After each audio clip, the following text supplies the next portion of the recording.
Hello everyone, आपका 27 अगस्त के current affairs में स्वागत है। आज के जितने भी इम्पोर्टेंट करंट अफेयर्स के क्वेश्चन हैं और साथ में उससे रिलेटेड स्टैटिक जीके, वो सब कुछ हम इस लेक्चर में कवर करेंगे।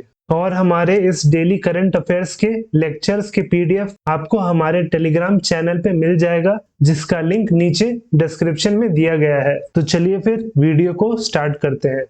Which union minister has launched an online marketplace application aqua बाजार in August 2022? किस केंद्रीय मंत्री ने अगस्त 2022 में एक online market place application aqua बाजार लॉन्च किया है? तो वो किए हैं ऑप्शन सी पुरुषोत्तम रूपाला जी। ऑप्शन सी पुरुषोत्तम रूपाला।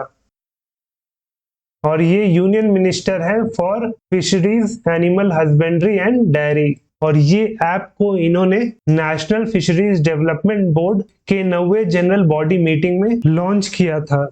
वहीं जो एक्वा बाजार है, ये मत्स्य सेतु मोबाइल ऐप का एक पार्ट है। ये एक ऑनलाइन मार्केट प्लेस है जहां पे किसानों के लिए जो मत्स्य पालन करते हैं, और इस ऐप के थ्रू वो मत्स्य पालन से जुड़ी जितनी भी जानकारियां है, जैसे कि उनके बीज, उनके खान पान और जो दवाइयां उनके उपयोग में आती है, तो सारी की सारी जानकारी मत्स्य पालन से रिलेटेड यानी पीसी कल्चर से रिलेटेड आपको इस ऐप पे मिल जाएगा। वहीं इस ऐप को डेवलप किया है ICAR, central institute of fresh water aqua culture. और ये कहाँ पे है? तो ये भुवनेश्वर में है, भुवनेश्वर। वहीं कुछ और इम्पोर्टेंट लॉन्चेस थे और इनॉग्रेशन जो केंद्रीय मंत्री द्वारा किए गए हैं हाल ही के दिनों में, जिसमें पहला है यूनियन होम मिनिस्टर और कोऑपरेशन मिनिस्टर अमित शाह जी ने लॉन्च किया है ऑन बोर्डिंग्स ऑफ कोऑपरेटिव्स। और ये कहाँ पे किया है? तो ये जेम पोर्टल पे लॉन्च किया है, जेम पोर्टल पे। Union minister of port, shipping and waterways और साथ में कैबिनेट मिनिस्टर ऑफ आयुष, जिनका नाम है सर्बानंद सोनोवाल, इन्होंने मुंबई में चाबहार डे कॉन्फ्रेंस को इनॉग्रेट किया था और साथ में बाल रक्षा मोबाइल ऐप को भी लॉन्च किया था at all India institute of Ayurveda.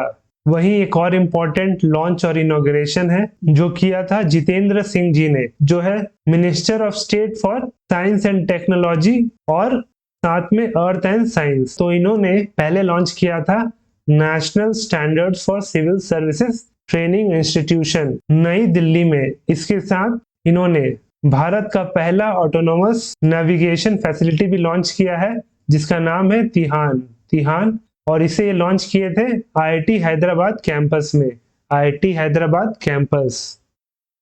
Who has appointed as the secretary to the president of India Draupadi Murmu?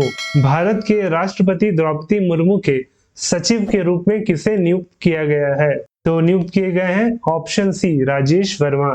Option C Rajesh Verma. ये 1987 बैच उड़ीसा कैडर के IAS ऑफिसर हैं, जिन्हें नियुक्त किया गया है as secretary to president Draupadi Murmu. वहीं ये रिप्लेस कर रहे हैं कपिल देव त्रिपाठी जी को, जो 1980 बैच के IAS ऑफिसर हैं और वो फिलहाल सर्व कर रहे हैं as secretary of ministry of corporate affairs. और इससे पहले वो उड़ीसा के CM नवीन पटनायक जी के प्रिंसिपल सेक्रेटरी भी रह चुके हैं। वहीं बात करें द्रौपदी मुर्मू जी की, तो वो बनी थी भारत की 15वीं राष्ट्रपति।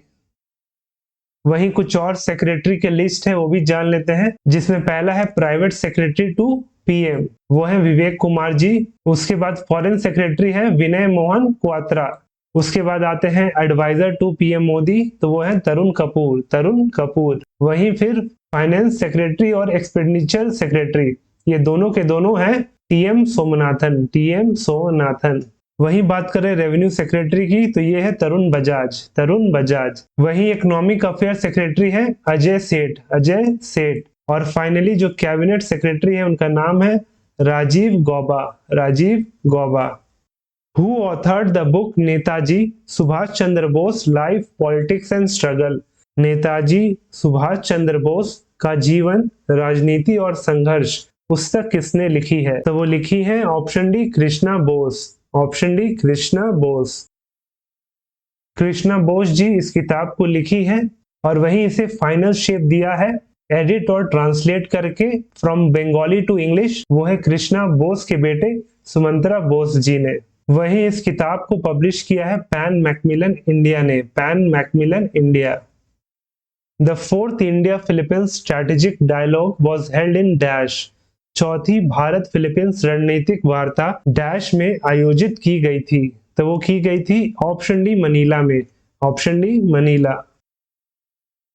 इस वार्ता में इंडिया और फिलीपींस के बीच में डिफेंस और सिक्योरिटी कोऑपरेशन को लेकर वार्ता हुई और साथ में क्षेत्रीय और अंतर्राष्ट्रीय जो मुद्दे थे उस पे भी चर्चा हुई। वहीं बात करें फिलीपींस की तो ये एक साउथ ईस्ट एशियन देश है जो कि वेस्टर्न पैसिफिक ओशन पे बसा हुआ है। वहीं फिलीपींस जो है वो करीब करीब 7,500 आइलैंड से बना हुआ एक देश है जो 3 हिस्सों में बटा हुआ है, जिसमें पहला हिस्सा है लुजोन, दूसरा है विसायस और तीसरा है मिंडानाओ। लुजोन, विसायस और मिंडानाओ। वहीं बात करें फिलीपींस की राजधानी की तो वो है मनीला, करेंसी है फिलिपिन पेसो और वहां के प्रेसिडेंट है बोंगबोंग मार्कोस, बोंगबोंग मार्कोस।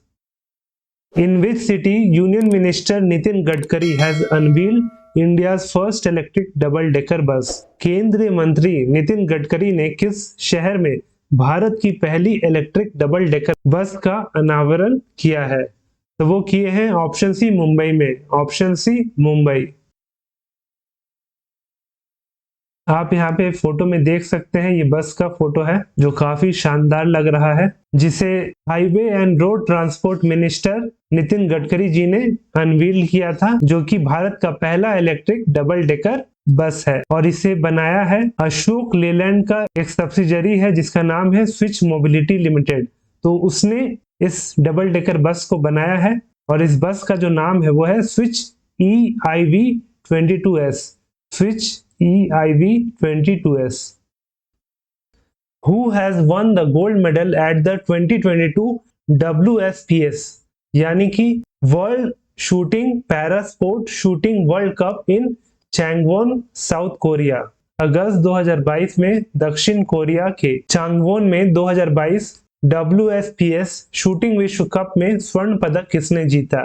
तो वो जीते option C Rahul Jakhar, option C Rahul झाकर।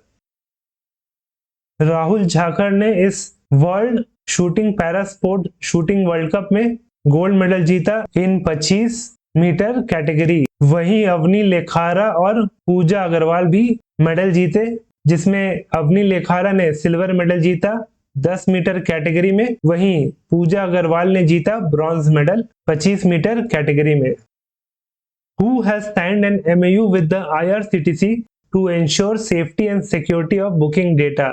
Booking data की सुरक्षा सुनिश्चित करने के लिए किसने IRCTC के साथ समझौता ज्ञापन पर हस्ताक्षर किए हैं? तो वो है BSF, option D border security force.